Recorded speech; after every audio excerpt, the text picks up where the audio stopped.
وَلَوْلَا كَلِمَةٌ سَبَقَتْ مِن رَبِّكَ، اے نبی علیہ السلام اگر آپ کے اللہ کی طرف سے یہ بات آپ کے رب کی طرف سے طے نہ پا چکی ہوتی اس سے پہلے، اِلَىٰ أَجَلٍ مُّسَمًّى، کہ یہ جو اللہ تعالیٰ ڈھیل دیتا ہے ایک مقررہ وقت تک دیکھتا ہے، لَقُضِيَ بَيْنَهُمْ، تو اللہ تعالیٰ کب سے ان کے درمیان فیصلہ کر چکا ہو۔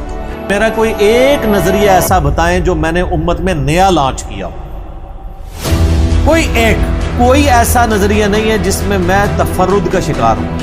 تو ہمارے ہر نظریے کے ساتھ کوئی نہ کوئی مکتبہ فکر متفق ہے، اور ہماری ہر بات کے ساتھ کسی مکتبہ فکر کے گلے میں ہار پڑ رہا ہوتا ہے اور کسی مکتبہ فکر کی دم پہ پاؤں پڑ رہا ہوتا ہے۔ کوئی نئی بات نہیں ہے، جہاں پہ اختلاف آتا ہے پھر ان باتوں پہ آتا ہے جس میں ان کی دم پہ پاؤں پڑ رہا ہوتا ہے، اور سر ایک کی دم پہ پاؤں پڑ رہا ہوتا ہے تو دوسرے کے گلے میں ہار پڑ رہا ہوتا ہے۔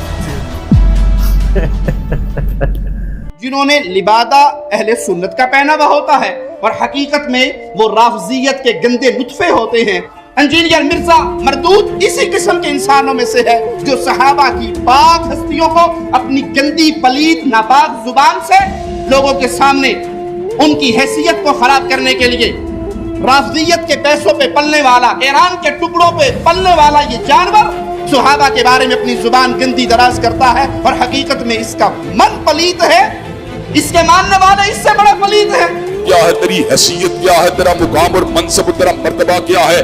کیا چاند کے اوپر تھوک دینے سے چاند گدلا ہو جائے گا؟ نہیں نہیں، تیری تھوک جو ہے وہ تیرے منہ کے اوپر آ کے گرے گی۔ حضرات گرامی قدر، ہر محب رسول تیرے پر تھوکے گا، ہر محب صحابہ تیرے پر تھوکے گا، ہر ابن تیمیہ سے محبت کرنے والا تیرے وجود کے اوپر تھوکے گا، تیرے کردار پہ تھوکے گا، تیری سیرت پہ تھوکے گا، تیرے نسب العین پہ تھوکے گا، تیرے نظریے پہ تھوکے گا۔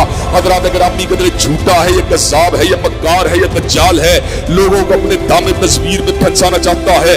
تو علمی کتابی نہیں ہے، تو دنیا کا سب سے بڑا فسادی ہے، جس کا کام، جس کو مخ کو بٹھایا گیا ہے صحابہ کے خلاف بھونکنے کے لیے۔ مرزا جیل بھی بولے گا، وہ جیل بس بات کہاں سے چلے گئے؟ کتے دے دماغ میں جو پاؤں تو سوا کچھ نہیں،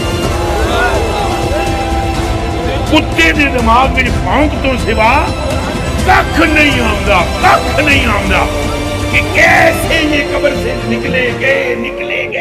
نہ میں وہابی نہ میں بابی، میں ہوں مسلم علم و کتابی۔ اب یہ کہتا ہے کہ میں ہوں مسلم علمی کتابی، اور ساری امت کے اکابر کے خلاف بھونکتا ہے، اور میں ہوں مسلم علمی کتابی۔ یہ کتابی کا جو لفظ ہے فقہ کی کتابیں یا ہمارے عربی لٹریچر میں تو یہ تو یہودی یا کرسچن کو کہا جاتا ہے، اور اس کا معاملہ بھی بٹوین لائنز اسی طرح ہی ہے۔ میں کہتا ہوں نہ تم علمی نہ ہو کتابی، نہ تم علمی نہ ہو کتابی، نہ تم مچھلی نہ مرغابی، نہ تم علمی نہ ہو کتابی، وزن پورا رکھنا ہے، نہ تم مچھلی نہ مرغابی۔ اب انجینئر مرزا محمد علی کو کیا پتا بابا ہوتا کیا ہے؟ وہ تو اس کو تو حضرت جی جو پیچھے سے پیسے آ رہے ہیں نا، اس کو تو وہ نظر آ، اس کو کیا پتا بابا ہوتا کیا ہے؟ اب بابا اپنے زمانے میں ایک زمانہ ہوتا ہے، اب بابا اپنے جہاں میں ایک جہاں ہوتا ہے، اور اس کا وقت ایک جہاں، یہ اس کو نہیں پتا، اور نہ اس کی باتوں میں آنا ہے انشاءاللہ۔ میرا ارادہ بن رہا ہے، کیونکہ اب وہ ہمارے بابوں کی طرف آ رہا ہے، اور وہی اپنے بابوں کی طرف۔ منوس تجھے کیا پتا داتا حضور ہے کیا؟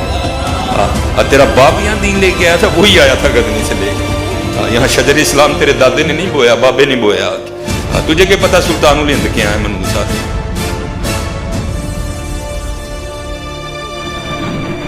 جہلم میں مذہبی اسکالر انجینئر محمد علی مرزا قاتلانہ حملے میں زخمی ہو گئے، پولیس نے مقدمہ درج کر کے 2 ملزمان کو گرفتار کر لیا۔ گزشتہ روز جہلم میں ہفتہ وار لیکچر کے دوران حملہ آور نے انجینئر محمد علی مرزا پر چاقو سے وار کیا، جس سے محمد علی مرزا کے بازو پر معمولی زخم آیا۔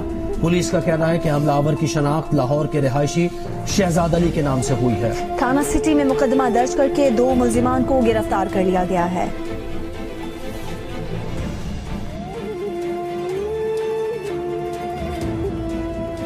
بعض لوگ جو ہمیں مشورہ دے رہے ہیں نا کہ جی وہ جو حالات و واقعات بڑے ہیں جی، آپ ملک چھوڑ جائیں، یہ کر دیں، میرے بھائی یہ آپ کسی اس زوم میں نہ رہیے گا۔ ملک چھوڑ کے کیا یہ لوگ سب کچھ چھوڑ کے جائیں گے.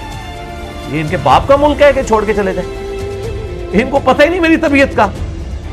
یہ اس چکر میں تھے کہ ہم یہ کریں گے تو یہ ٹھنڈا پڑ جائے گا. اللہ دے بندے ہو، یہ ٹھنڈے وہ پیندے ہیں جو عوام کے ٹکڑوں پہ پلتے ہیں، جو سینکڑوں لوگوں کو اپنی جیب سے روٹی کھلاتے ہیں. وہ ایسے نہیں ہوتے.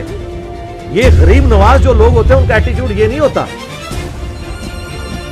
آپ لوگوں کو پتہ ہی نہیں ہے کہ اللہ تعالیٰ نے آپ کو واسطہ کس بندے کے ساتھ ڈالا ہے. ابھی تک نہیں پتہ چلا آپ کو. اور دوسرا میں یہ بات آپ کو بتا دوں کہ the damage has been done. جو میں اپنی زندگی میں آپ کے فرقوں کے ساتھ کر سکتا تھا نا، وہ میں آج کی ڈیٹ میں کر چکا ہوں. اب اس ڈیمیج کی ریکوری کا میری زندگی یا میرے ملک میں رہنے یا نہ رہنے سے کوئی تعلق نہیں.